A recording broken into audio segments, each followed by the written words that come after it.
A little over 3 years ago, I put Cyberpunk 2077 on my Steam wishlist, looking forward to its release.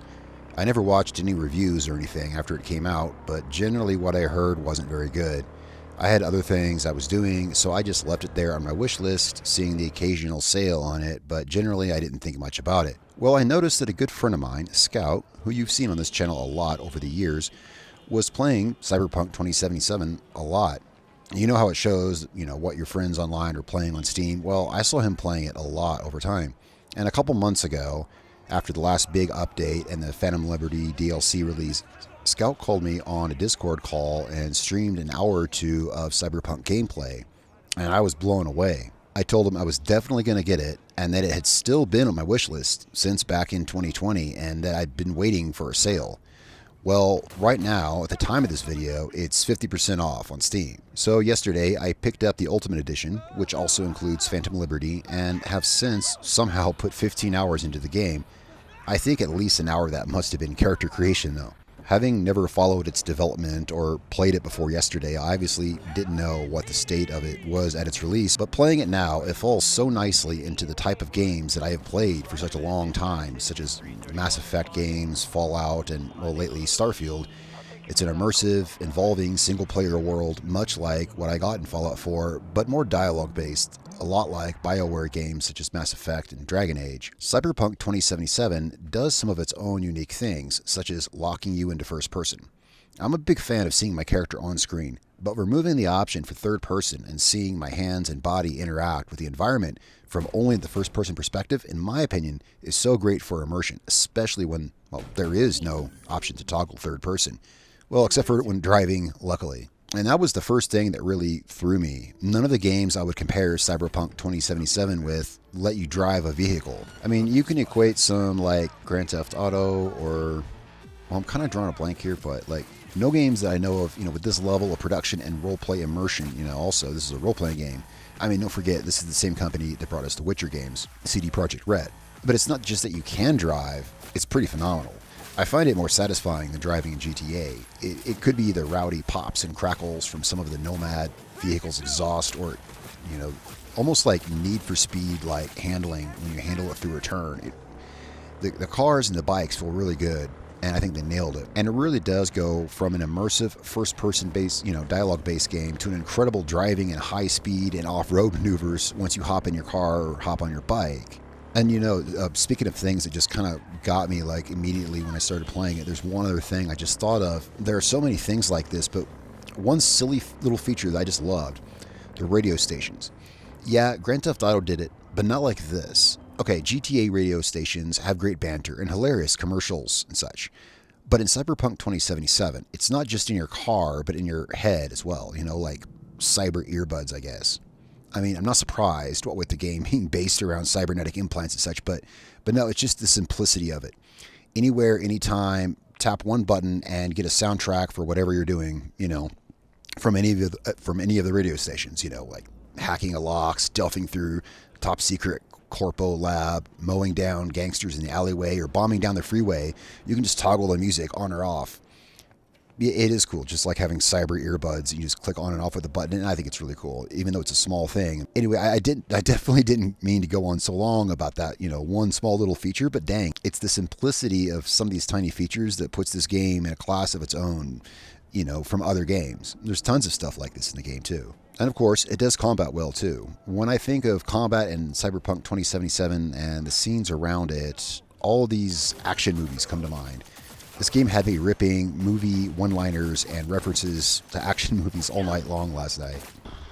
Welcome on board this Delamain service. With Delamain, you leave your problems at the door. Hey, it's like Johnny Cab from Total Recall. Believe I will. I see. Welcome to Konpeki Plaza. Please come through single file. Welcome to Nakatomi Plaza. Sir? Oh, he's strangling Emperor Palpatine. I want your clothes, your boots, and your motorcycle. Can we enter the vehicle now? Yeah. Okay. Let's get out of here. We'll have problems if you don't try.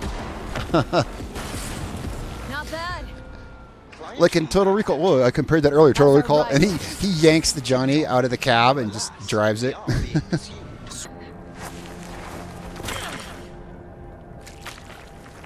It's like the opening scene in Phantom Pain. Come on.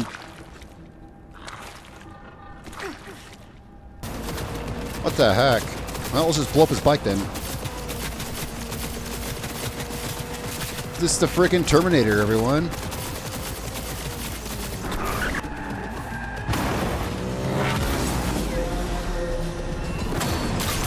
Oh, that is straight up T-1000. Man, any more action movie references they want to do in this hour-and-a-half long interlude?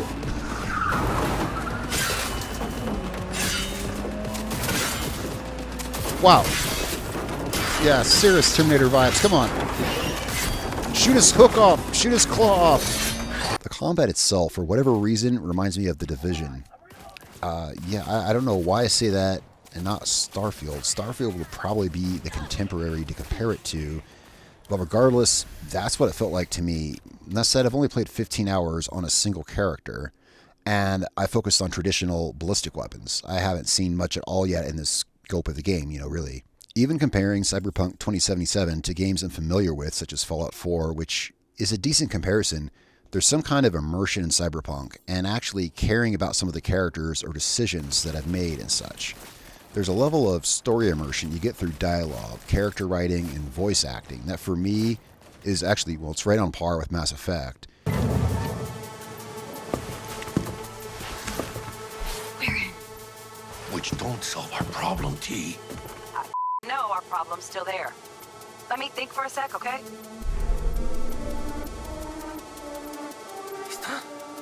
I thought Atom Smasher. Bodyguard. Wars.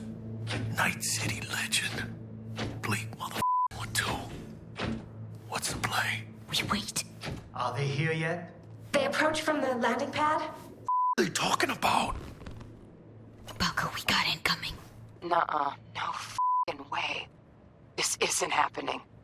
Saburo Arasaka? The Emperor. Yet another ass legend. Shh. Now this copy's soundproof. Feel free to let me know what you think about that. But my short time, so far playing Cyberpunk 2077, I say, absolutely. I've said so much already about the game here, and I just kind of realized that I didn't start this by saying what this video was about. I guess I'll have to try to do that with the title. But it was like I said at first, it's been on my wish list for over 3 years. I don't know, but thanks to my friend Scout, I saw how great this game is. Now in 2024, and yeah, at the moment anyway, right now, it's on sale for a few more days still, depending on when this video goes up. As of right now, it's still on sale for another week. I was able to get the Ultimate Edition for $50, and I definitely don't regret it at all. I'm currently only barely into Act 2, and finally found the time to do some clothing and weapon shopping and kind of get stuff squared away, and now that I have the map unlocked, kind of explore a bit. It seems to me, and based on what I've seen in Act 1 and the insane Act interlude and its aftermath, it's going to be a killer story that I'll definitely want to revisit later to see what other outcomes I could have gotten, had I made different decisions. There's been a couple of major things that happened at the end of Act 1 or thereabouts, which I don't know for sure, but I found myself wondering, just because the way the dialogue is so involved, I do find myself wondering, I wonder if that one guy had to die, or I wonder if this had to go that way. For instance, there is something you do at the end of Act 1, and it's definitely intended to be stealthy, but sure enough, I got involved and guns were involved. And I did find myself wondering, what if I had done that particular mission and done it stealthy, not with guns? I don't know. Things like that keep me wondering and will probably bring me back, for a second playthrough. So I guess, if anything, think of this like a first impressions video, as I haven't put near enough time or seen enough to be perfectly objective about this game yet. It did strike me off the bat much like a BioWare game, and the heavy reliance on dialogue with cutscenes and voice characters, including the voice protagonist, V, which to me is kind of reminiscent of the character Hawk from Dragon Age or Shepard from Mass Effect. But hey, that was a good choice, so don't fix what ain't broken. For me, there's always like this honeymoon phase when I get a game. I find it hard to really judge a game fairly until I've played it for a bit, put it down, and then picked it back up again. For instance, I started playing and posting videos of Starfield at release, I've stepped away, and we'll soon be going back to that now, you know. So, I mean, sometime down the road, the new will have worn off the game, and I'll know for sure how it ranks. But that said, the game is unique and in a class of its own right now. For me, you know, amongst things that I'm playing. The immersive dialogue and cutscenes really do flow right into the combat and driving, and then back into the story. And I guess GTA does that pretty well too. But Cyberpunk 2077 just packs a lot more RPG into the mix.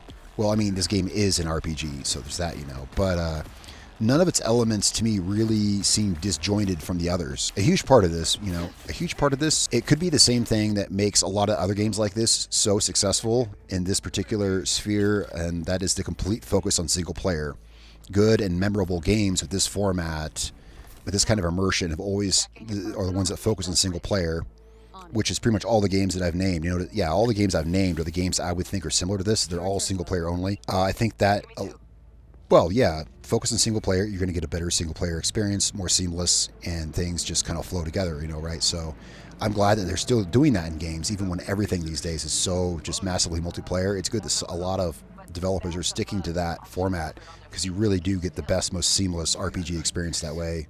Of course, you know, right? That's what I think anyway, you know. So yeah, you know, I'm a bit late to the party with Cyberpunk 2077, but it's good to know that I didn't miss the boat.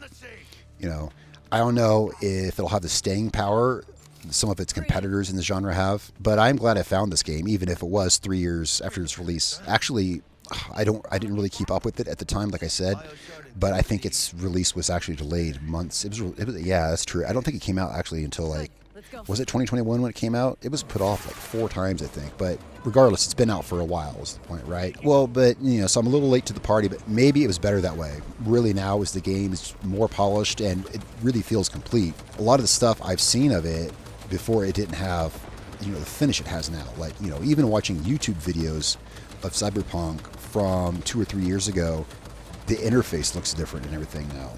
I know last night I was looking for the solution to a couple of quests. There was a particular mission I just could not figure out how to do. I looked up videos of it on YouTube, and I was like, wow, that guy's screen doesn't even look the same as mine. The game has changed a lot over the past couple of years. There are so many good games coming out right now, I think. And I think that for me, as a single player kind of gamer, as a single gamer, this gamer really fills the gap, honestly, of GTA. I mean, I played a lot of GTA Online, but I'm no fan of PvP or stuff like that. And that game's single-player appeal really ran out years ago. You know, there's only so much you can do. Just, you can play cooperatively in GTA Online, yeah, sure, but really, you know, it's the kind of person who likes single-player, you know, kind of experiences. Yeah, this really did fill kind of that gap for a while. Oh, especially had I started playing it sooner. But, you know, I started playing it just now, and there's Starfield kind of does that. But, you know, for me, you know, what I'm in the mood for, this does fill that gap. Run around, shoot stuff, drive cars, and of course, it's got story. I mean, Cyberpunk 2077 has story and then some. So yeah, I wanted to show you some of the game and how I'm enjoying it. And if you wrote it off like I did at the beginning, maybe take another look at it like I did. And I don't regret having another look at it and finally picking the game up. Yeah, I'm glad I went back, had a look at it, and because it's a great story, and well, you know, I guess that's really all I've got time for now, guys. I hope I showed you a decent amount, and I really wanted to give you guys my opinion. So let me know what you think in the comments below. I think it's great to see a developer stick with their game and put in the work to make it good like this, you know, over time. And whatever happens, or however my experience goes in this game, I know it's a game that I'll remember 20 years from now, just like I remember the original Mass Effect. That was over 15 years ago. When that game came out, I beat that game 5 times in a row, back to back. I know I'm not alone on that one. I was a big fan of BioWare games like Knights of the Old Republic, Mass Effect, Dragon Age, and I haven't seen a game like that in a long time, and this game does kind of fill that gap. It feels a lot like that to me. But yeah, it's been that long since those games, well, since the original Mass Effect anyway, and Mass Effect came on the back of Knights of the Old Republic long before that, or a few years before that, and I still remember those games. So I know I'll remember this a long time from now. Well, anyway, yeah, guys, so that's my take on this, and my first impressions. I wanted to show you some cool and kind of funny stuff, some of the stuff in the game. So thanks a lot, and I will catch you guys next time. I'm sure if we walk around, something interesting will happen. If I learned anything about this game, all we gotta do is walk a minute, and we'll find something interesting.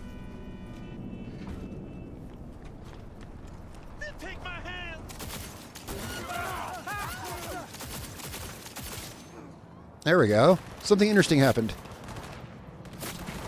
Oh, who's shooting at us? At least, I mean, we don't have guns, so that eliminates the possibility of me messing things up and having to shoot everyone, which is usually what happens. Hurry up, V. Yeah, I'm hurrying up. Oh, Looks like shocking. Yorinobu left us a parting gift. Well, I guess guns are an option. Now the option to go loud and be stupid is here. Now I kind of feel a little more dangerous. Check in your person. I was just saying, yeah, without the option to be stupid, what could go wrong? Well, we've been given the option. A few hours later. Doesn't sound good. Screw it. It always goes this way. Come on. You can't be surprised. Get that guy. Hell yeah! Oops, forgot we actually got it. Yeah, it was. I knew it was going to go this way even before they, after they took away our weapons. It was always going to go this. What the heck? All right, this way. Come on, Jackie. We're going this way. Point for you! Oh, alrighty then. Well, maybe just straight violence is the way to go.